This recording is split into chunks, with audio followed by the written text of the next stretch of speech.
Welcome, everyone, to Being Immersed, our monthly live stream to inspire the next generation of immersive experience creators like you. Today, we're diving into the theme of illusion. And at first, when you hear the word illusion, you might think of magicians and misdirection, the sleight of hand that tricks the eye. But today, we're going to go deeper because illusion in immersive storytelling isn't about deception, it's about creation. Illusion is what makes a hallway feel infinite. It's what transforms a door into a portal. It's the reason a guest reaches out to touch something that isn't there because the experience made them feel it was. So, to introduce today's guests, we thought it fitting to revisit one of the most iconic illusions in cinema, the moment Willy Wonka stumbles towards the crowd. You think you're watching a frail old man until the cane sticks, drops, he somersaults, and just like that, everything you thought you knew changes. It was all part of an act. It's a masterclass in shifting perception and stirring wonder. That kind of illusion is what David Weiss crafts into real world environments. David's a master storyteller whose work transports us to battles, jungles, dystopias, and dreams. From Battle for Texas to Jurassic Park Rapids Adventure and beyond, David's designs evoke the same Wonka magic, anticipation, wonder, and a payoff that delights.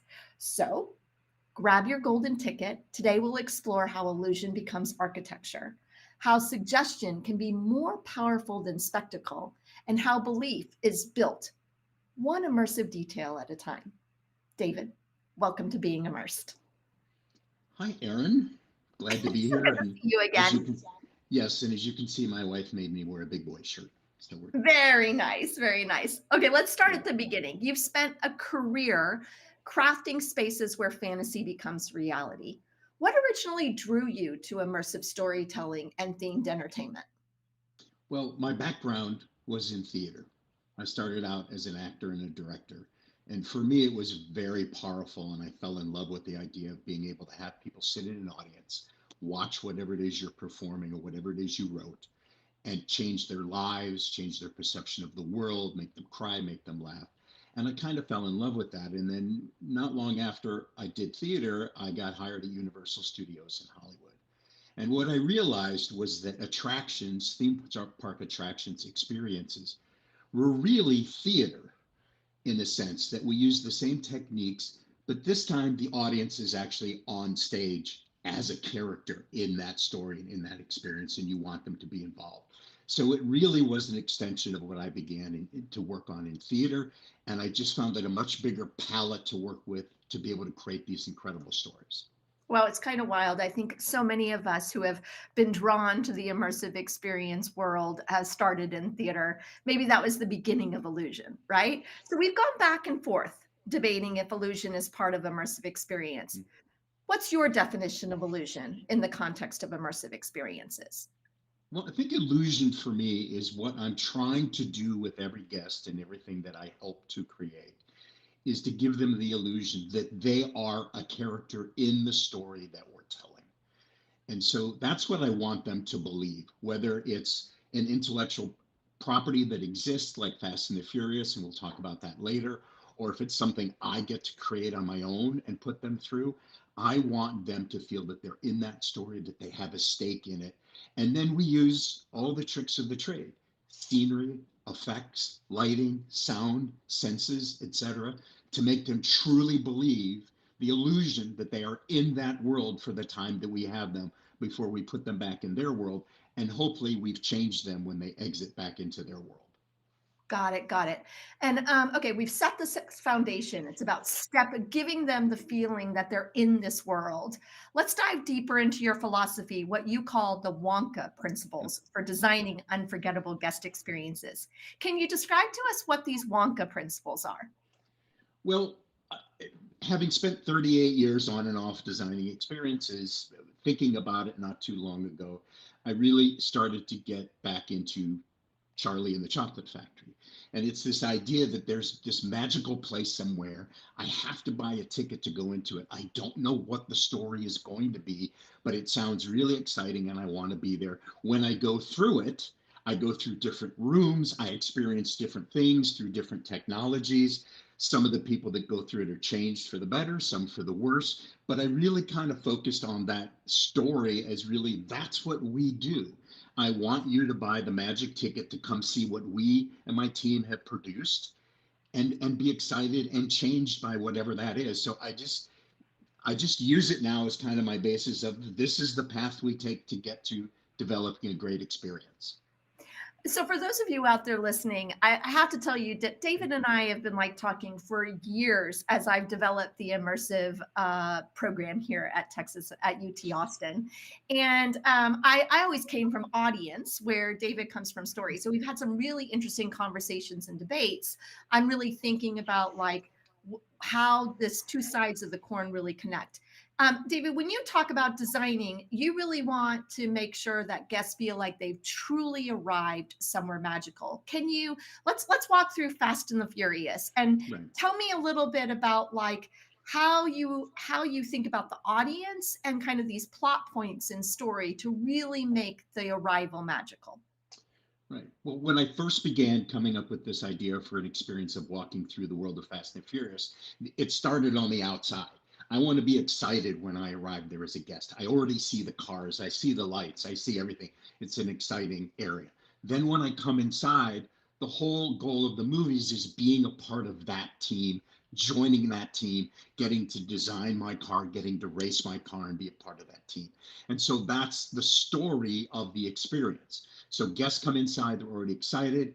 They sit through a ride film where they win, of course, the race, which means you're now a part of the team. You can come in and you can kind of see this ground plan where there was areas you could design your car, you could race your car, you could interact with the other people. And so it's making you truly feel as if you're a part of that world that you've seen so much in the Fast and Furious. Okay, so I saw a couple of other slides that you didn't mention. I just want to kind of Yeah. unpack it a little bit.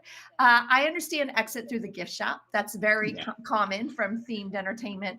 But there was a bar in there, and I go back and forth when designing with students. Like, do you include a food or a cocktail or something to do that? When do you choose to do that, and when do you not? Well, it depends on a couple of things. In this case, the bar worked because the cast, the characters in those movies are always meeting up somewhere. They're always getting together and talking about the races or their plans or what's happening or what the problem is.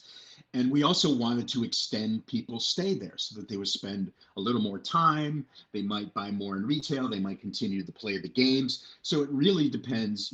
A lot of things can have food and retail on them.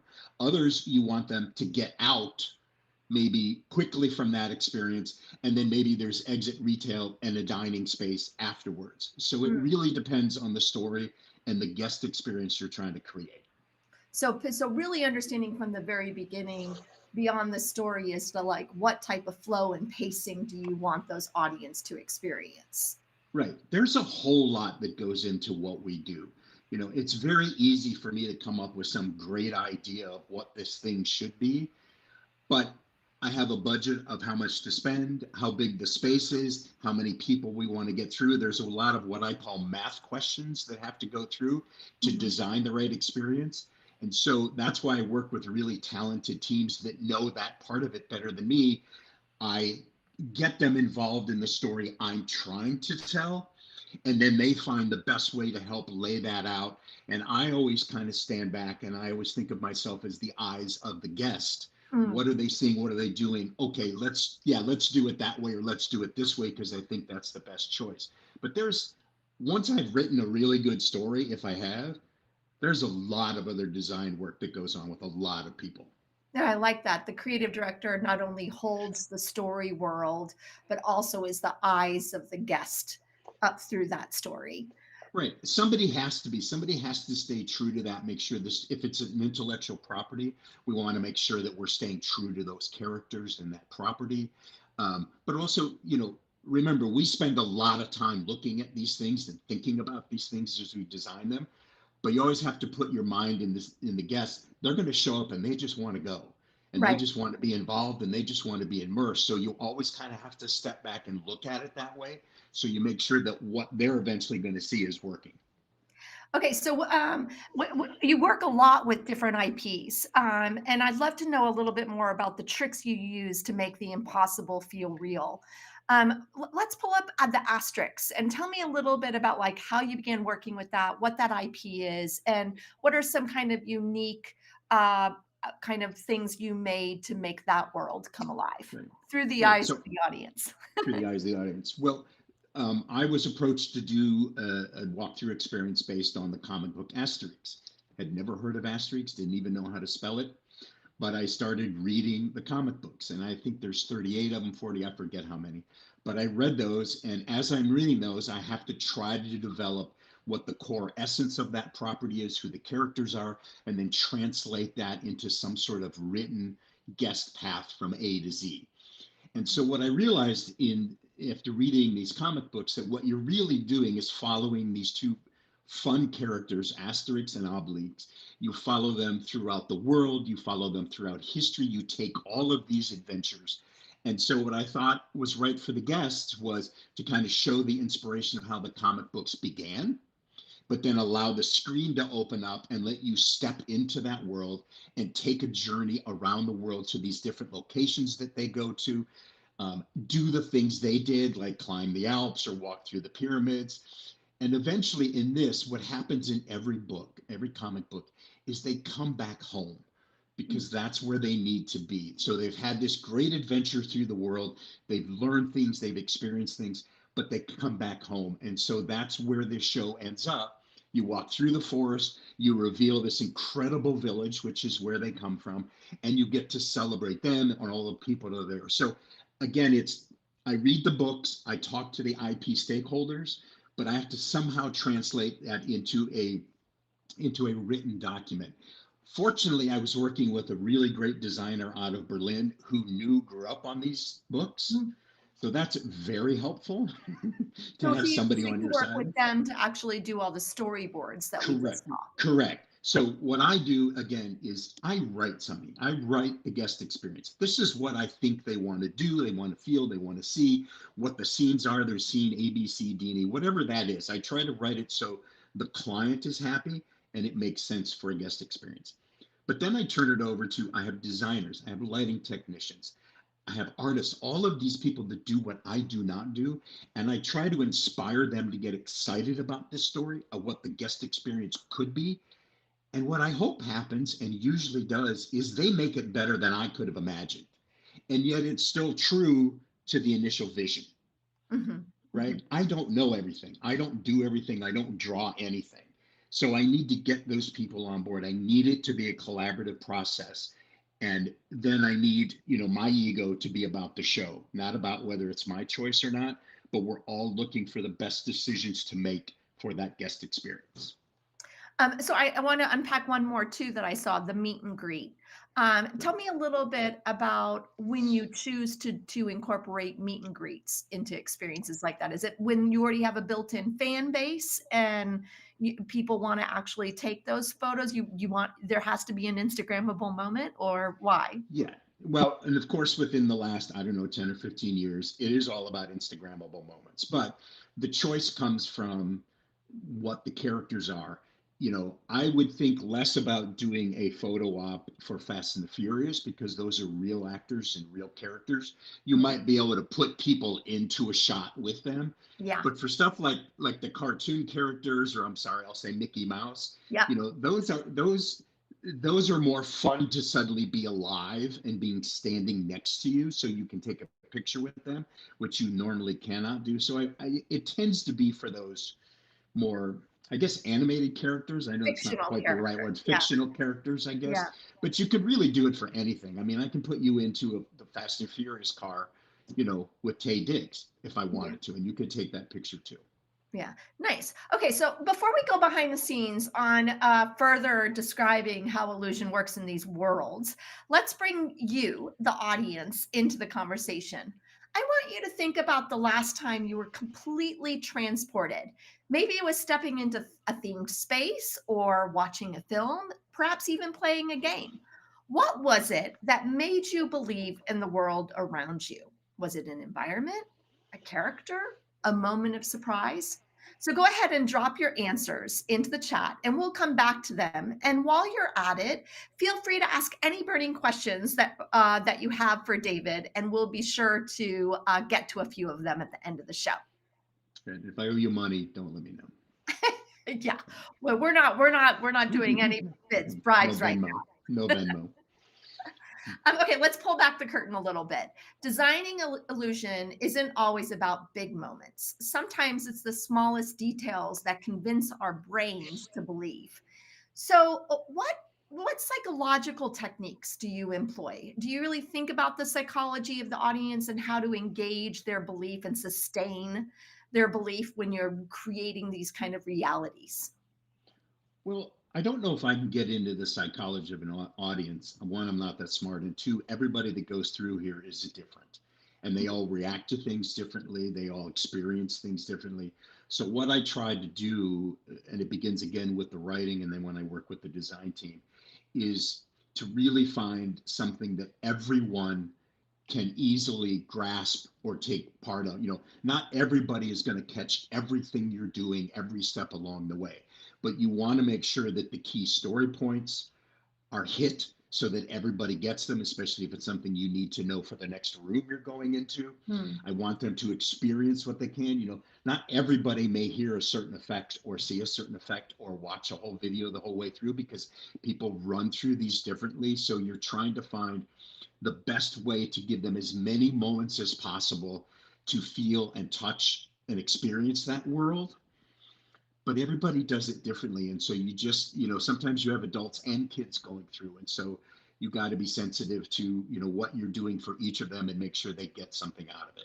Do you think about that? Is that how you think about your audience, like adults versus kids? Or do you think more like kind of types of personas or actions that you've really over time kind of created a suite of ways audiences engage and think about that? Well, here again, I think everything is based on the property and the story. Okay. If you're telling the story of, Winnie the Pooh, that's probably going to be for kids and their parents, right? Yeah. So that's a pretty clear way that we clearly need to involve the kids, but not forget that the parents are there and a part of it and wanting them to integrate with their kids and experience it with their kids. Fast and the Furious was much more of an adult experience. Not that kids couldn't come in, but it was designed to a specific audience. We knew it was going to be people that were really into the movies, that were really into cars. And so it's always different. So you do need to know your audience. It's one of the questions I ask. There's several questions I ask clients. Like, first, okay, that's great. You want Fast and the Furious. That's super. It's already designed in my head, but how much money do you want to spend? When do you want to open? How big is it? And who do you want to put through here? Yeah. And then adapt to them. I mean, those are real questions that have to be asked because otherwise, if it's for kids and it's too adult or too scary, it's not going to make any money. So So, 6 years ago, I moved to Texas, and I think one of the first, and you were working on Battle for Texas at the yes. Alamo. Right Right. about that time, I think it was the first field trip I brought students on Right. when I got here. I'd really love for you to unpack Battle for Texas because I think it's based on a real world scenario. Right. That you're trying to make it come alive, and I'm curious how you created the power of suggestion over spectacle, which they could be already seeing just going to the Alamo. So let's unpack that a little bit. Yeah. So it was brought to me that somebody wanted to do a walkthrough experience about the Alamo, and we were going to have lots of artifacts in the past. So what I didn't want was an artifact display because you can see that at the Alamo, you can see it a lot of different places. Yeah. So we looked for a way to really make it a walkthrough immersive experience, but oh, by the way, there happens to be these very key artifacts along the way, and they are very keyed into the moments in the story we are trying to tell. The second thing is I had budgetary issues and we had 20,000 square feet, which is a lot of space. So I had to figure out best how to use those funds from the entrance all the way to the exit, right? So I take that into mind. Also, I wanted people to feel as if they were slowly becoming more and more a part of that battle. So the way we designed it was very deliberately was it starts out much more as a museum experience. There's a lot of thing in cases, a lot more, a lot more graphic panels. But as you get slowly along, we start introducing sound effects, we start introducing characters, we start introducing these things that is taking it more and more away from a museum and more into an experiential moment.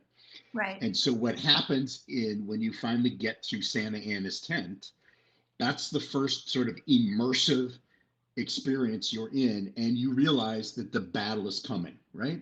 So the next scene is called Line in the Sand. That's where you start to hear the guns in the background. So we start to introduce things. So by the time you get to this scene called 13 Days, you are pulling the cannons, you are firing the cannons. The battle is going around all around you.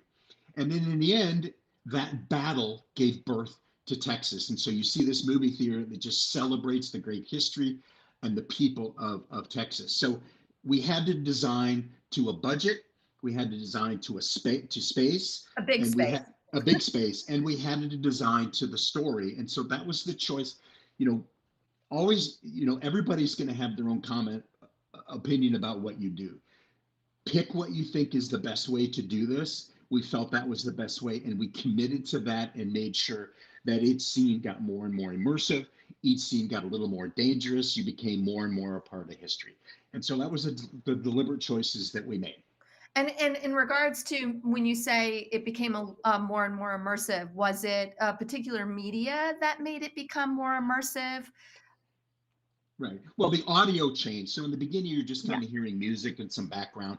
Then when you come to Texas in the second scene, now you start to hear people who also came to Texas. You hear the voices. Then Mm. you start to hear more voices. When Santa Ana, you finally meet Santa Ana, he's already getting his soldiers. So it became sort of environmental, but then slowly where it finally, the first time that it becomes completely immersive with effects and everything was Santa Ana's tent. Because guess what? The villain is here. He's going to attack this place. You're a Texan. You better get into the fight.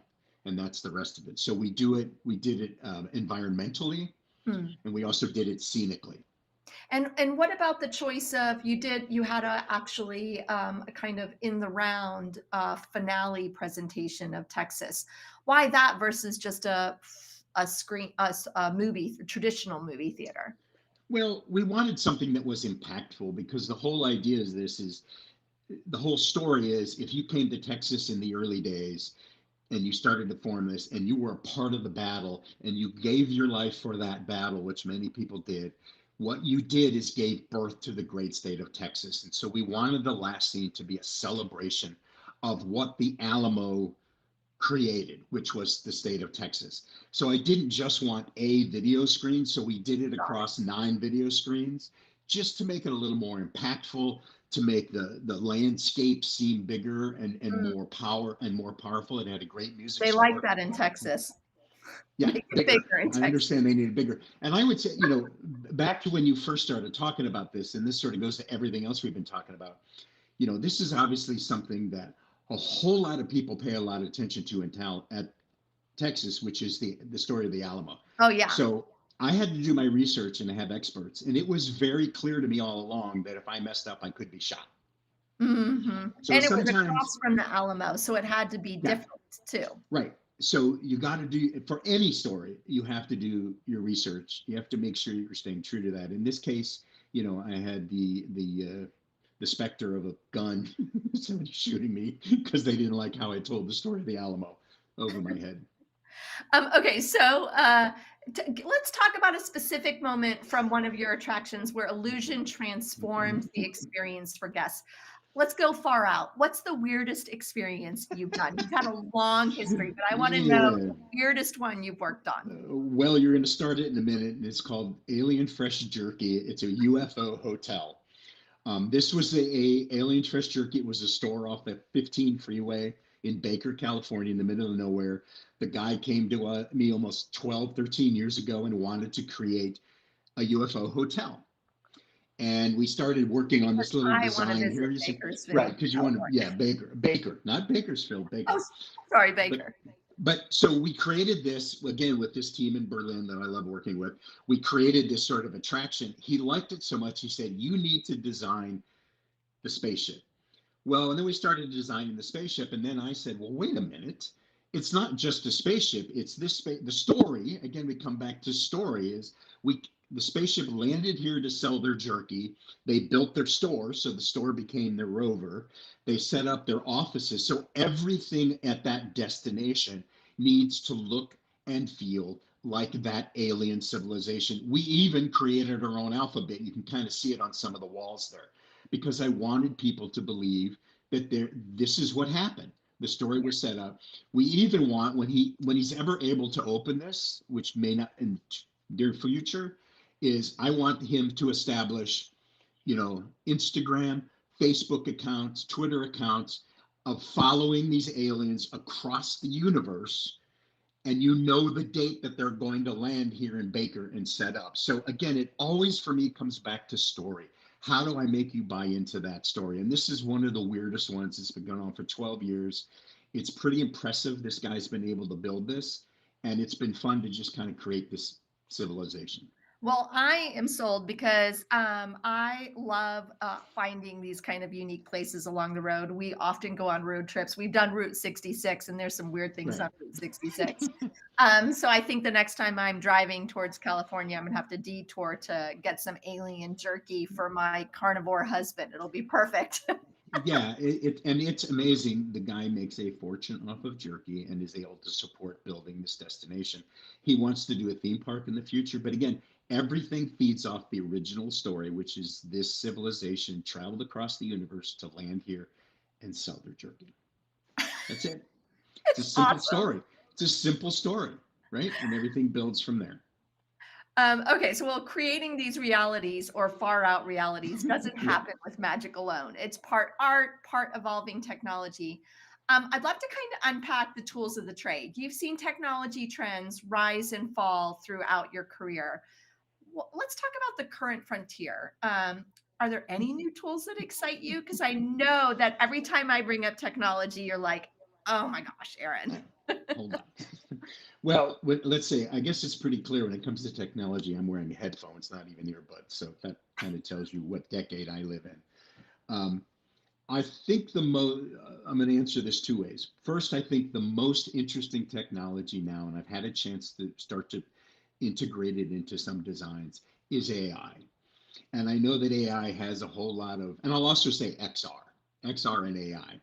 But AI, of course, has a lot of bad connotations for it. But what it's allowing us to do in some new experience that we're developing is really give the guest more options to become a part of that story, to create their own story, to make their way through a destination, to really become their guide and their conscience and to help. And it's feeding, our AI is helping feed the guest experience, but what the guest is responding back to is helping us build a better experience.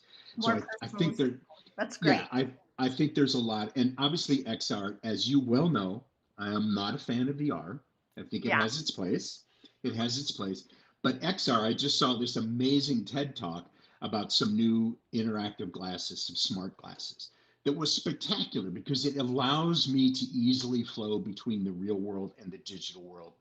And something I've been meaning to bring this up, we haven't discussed it, but it's really interesting having not taught your class, but be a part of your class over the last years.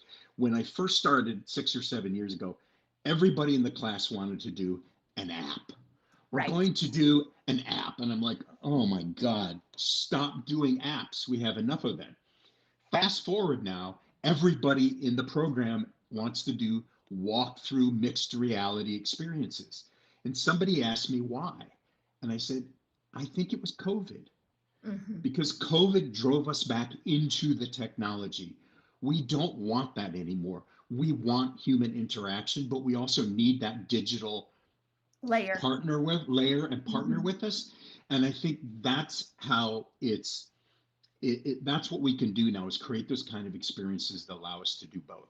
And as you well know, and I think this is where we wanted to talk about this, the other thing I've told your class from day one is it's not about the technology, it's about the story. Right. There are thousands of ways to deliver a story, and the technology will change tomorrow and the next day and the next day. Find the story that you want to tell, and then find the best technology to use to tell that story.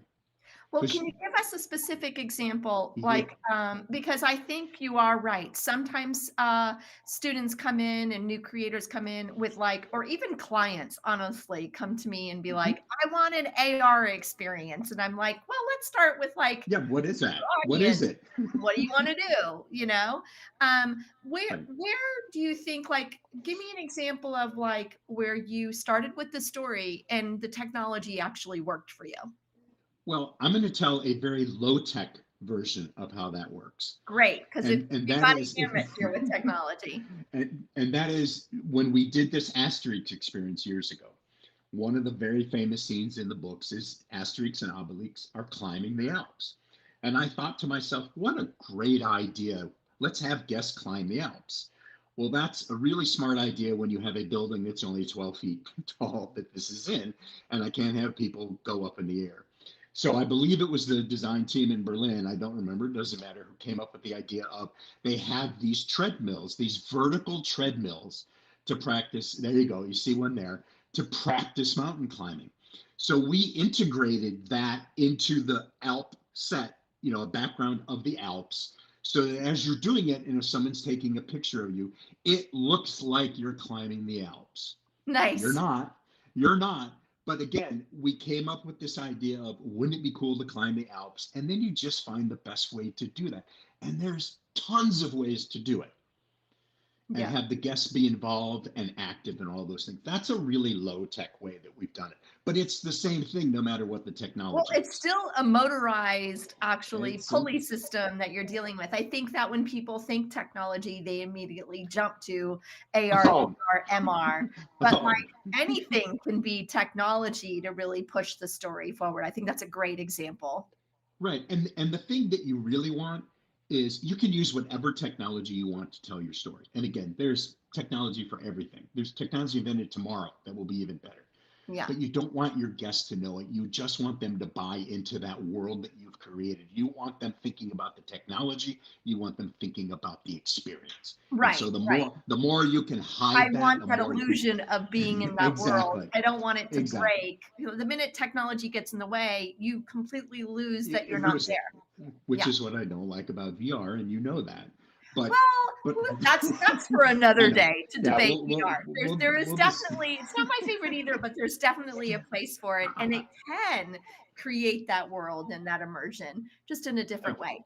Okay, I you get it. shared with us a wide variety of types of immersive experiences. It's definitely not just for theme parks, even though I can still see, even the alien beef jerky, that you have kind of like this arrival, the different story beats that we go Mhm. through, even and often exit through the gift shop, or different kind of nuances that come from theme park. But it stretches also into museums, science Mhm. centers, and more. How do you balance?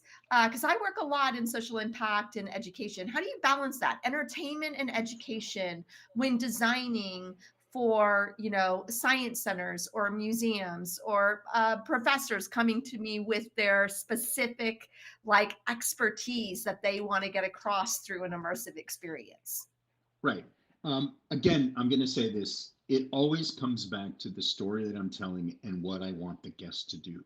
So Okay. in museums back in the 90s, a lot of us that had been doing theme parks and other kind of experiences had kids and were taking them to the museums. And we knew right away that our kids were not interested in looking at stuff in Yeah, cases. That just just staring at a wasn't what they couple of wanted. artifacts is not fun. I want Wasn't to going to touch work. everything. Untouch everything. So a bunch of us really thought about it and thought, well, what if we bring the techniques, the tricks, the illusions that we use for theme parks or theater or other things, but use them to educate? Mhm. And what we found was that by using more immersive, more interactive type of technologies and techniques, that we could get people more interested, more involved in the story, therefore learn a little bit more, maybe be more inspired. Like this you're seeing is a space exhibit that we created many years ago with NASA. And like the story takes you from the beginning of time through to somebody standing on Mars. And we were able to create that with scenery and effects to make you believe that you're there in every step of this story and make you want to be a part of that story. So it's really, museums are no different than wanting to do any other story that you want to do. It's just your goal is to try to educate people and inspire them about a particular subject or certain people. It's the same techniques. Yeah. How do you get, like when someone with their expertise, like from a museum or NASA comes to you, how do you pick and choose, what part of their expertise do you put into the story? Have you ever had that problem where like they want more and it starts feeling like chocolate covered broccoli rather than like a really good story and immersive experience? Yeah, I mean, that can happen and has happened.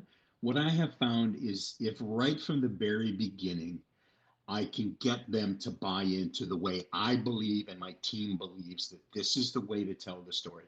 This is the way to educate people. This is the way to inspire them and immerse them in their story. Then they do follow you along and you give them their say. I always tell every client, especially if it's an IP or a museum, I'm not telling my story, I'm telling yours. So I Mhm. have to stay true to that, Yeah. but I also need to make it an interesting guest experience. And so by getting their trust right from the beginning, making them understand that I and my team are the right stewards of their story, that's the way to avoid it. Mhm. Mhm.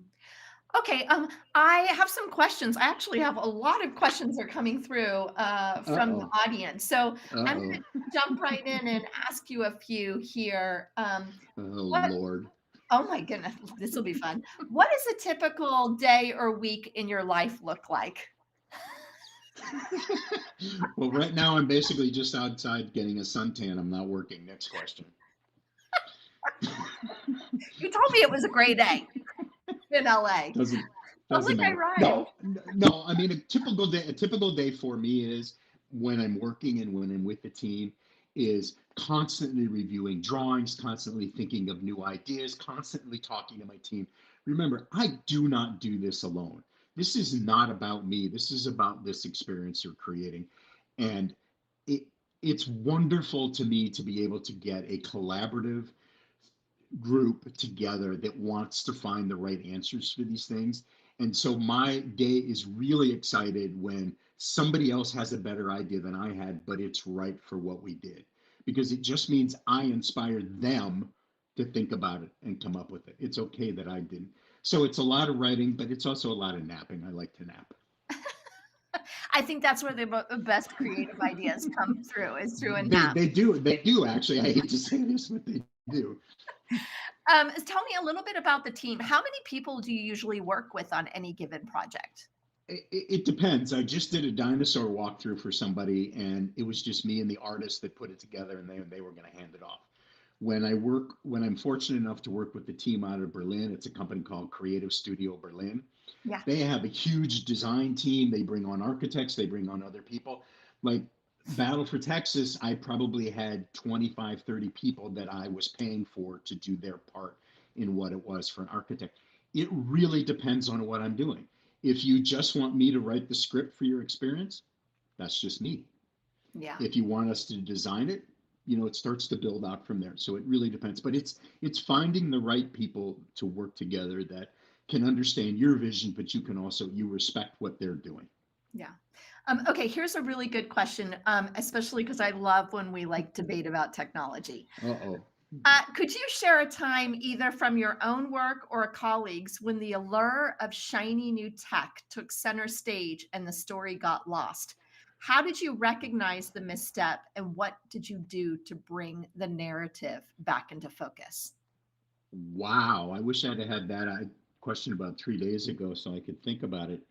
I mean, That's such a good I, one. well, okay. This is probably not going to be a great answer to this, but years ago, I was the show director at a very well-known company called BRC Imagination Arts, Designing Experiences, and this was the Saturn V building in Kennedy Space Center. And I was fortunate enough to write it and direct the shows. And every day somebody would come up with some idea of what this technology, how we made the Earth rise over the moon, whatever. It was the simplest thing. But at a certain point, I just realized, no, we have to pick one so we can move on to the other story point. That's not the only story point. It's part of this bigger picture. Yeah. And you can't always just focus on this one thing because it takes away. So I'm not sure if that's the right answer to this, but it's one I can think of, that there are so many pieces that go together with this that you can't get locked into, oh, it's got to be this or it's got to be that, or gee, look at this today. Because again, it's going to change tomorrow. Yeah. So let's find the best way right now and stick with that technology and make it work. And we can also nowadays create a sort of a spine of a system that allows you to upgrade to new technology. So we always say, one of the things Mhm. that one of my design partners and I always say is, we are designing to tomorrow's technology, because you have to.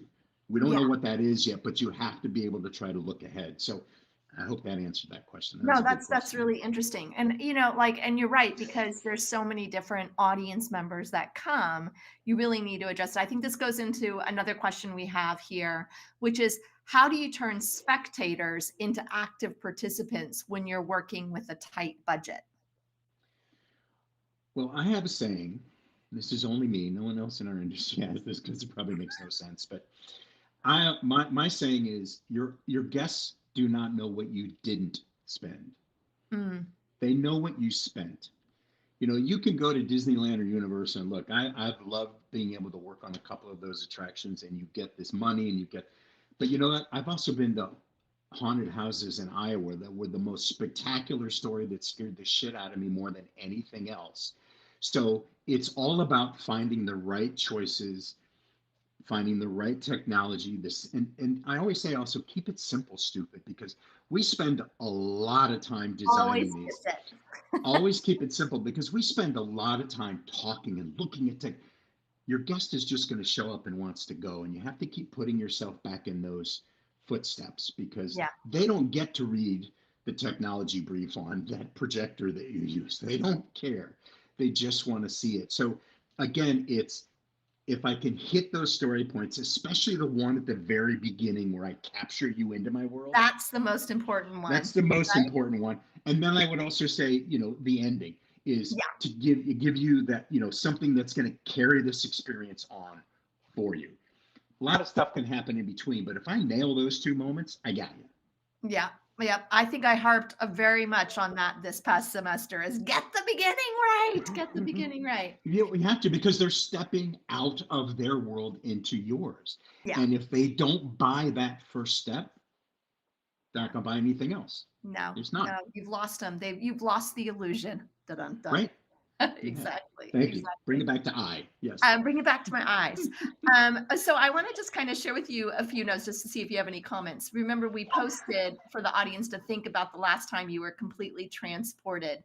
Maybe it was stepping into a theme space. So what was it that made you believe in the world around you? Mhm. Kevin shares surprise transitions, the transporter effect, and the Star Trek experience. That's a Rip. great one. That was a really good one. That was a Uh, good one. Trey says, entering Pandora of the first time at Animal Kingdom. Oh, that's a good one. That's a good one. What about you? Just to wrap this up, what was it that made you believe in the world around you? Any specific example? Well, Favorite? one of the thing, I don't know if it's my favorite, but one, many years ago, I worked with a company and we had the rights to Chronicles of Narnia, and in the movies, and we had props and wardrobe, but we wanted to tell the story. And so, of course, it was the moment that you went through the wardrobe, because some of these are so iconic and everybody knows them, that if you don't take that step, you're out. And Yeah. so it's always looking for those moments. If it's something I get to create, or maybe from a story or intellectual property that doesn't have one of those moments, I do look with my team to try to create one of those, so that you literally do feel, you said it earlier about a door can be a portal. Hmm. And I don't want them to look behind them. I want them, and again, this goes back to Charlie and the Chocolate Factory. Those kids couldn't wait to go to the next room and the next room and the next room, because they Yeah. knew there was some sort of surprise up ahead, and they couldn't wait. And that's what we do. I don't Yeah. want you to turn. I don't want you to turn around. I Go got to ahead. visit Team Lab Borderless last summer, and Mm. I felt like there were endless. It was borderless. It was endless Mhm. portals walking into these different worlds that were just so Yeah. imaginative. And again, that's a great example because there are so many ways to do that. Yeah. I find the ones that work are the ones that have a stronger story, the ones that give me a stake in what the outcome is, that Hmm. make me feel like I'm a part of it. Hmm. Those to me are the ones that work the best, but they all work on some level. Yeah. David, thank you for opening the doors to your chocolate factory of Oh, imagination. I gotta go eat chocolate now. I know, right? I should have sent you a chocolate bar while we had this conversation. Yep. So your work really shows us how powerful illusion can be in transforming, inspiring audiences through storytelling. And thanks everyone for your great questions who joined us live. Be sure to reach out to David through his website. Hire him for your next project. Check out his recent blog there. Encouraged him to write about Wonka principles, so you'll have to go read some more about that. Mm. And follow us. Follow at Texas Immersive and follow me at Erin B. Reilly and subscribe to our newsletter, Being Immersed. This live stream is made possible by donations from people like you. So thank you for being part of the growing community of immersive creators. Check the link below to help contribute and keep bending those realities. Bye. Bye. Thanks, David.